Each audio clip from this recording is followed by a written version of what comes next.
আসসালামু আলাইকুম এভরিওয়ান। ছোট বয়স থেকে কোন ৩ কাজ অবশ্যই সন্তানকে শেখাবেন? নাম্বার ১ ঘর গোছানো, নাম্বার ২ প্রতিদিনের সকালে নিয়ম করে কাজ করা এবং নাম্বার ৩ হচ্ছে নিজে হাতে খাওয়া। বড়দের দেখেই তো বাচ্চারা শিখে। বড়রা কি করছে, কিভাবে কথা বলছে, কাকে কি নামে ডাকছে সবকিছুই কিন্তু লক্ষ্য করছে ছোটরা। তাই তাদের সামনে এমন কিছু করা চলবে না যে তাদের মনে গভীর প্রভাব ফেলে। ঘর গোছানো, ছোট বয়সে তাকে খেলার পূর্ণ স্বাধীনতা দিতে হবে। সে খেলার জিনিস ছড়াবে, ভাঙবে আর খেলবে।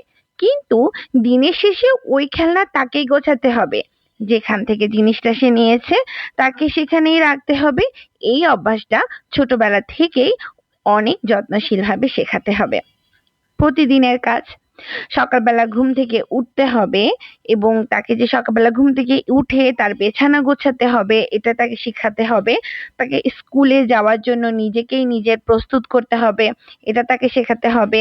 সকালে ঘুম থেকে উঠে যে তাকে নিজেই দাঁত ব্রাশ করতে হবে, এটাও তাকেই শেখাতে হবে এবং নিজে নিজে করা শেখাতে হবে। নিজে হাতে খাওয়া, জানেন কি ২ বছরের শিশুরাও নিজে হাতে খাবার খেতে পারে? তাকে খাবার মেখে খাওয়ানোর বদলে একাই খেতে দিন। হয়তো সে কোন খাবারটা খাবে না, আবার খেতে গিয়ে সে শরীরে মাখামাখি করবে, নোংরা করবে, এতে কোনো ক্ষতি নেই।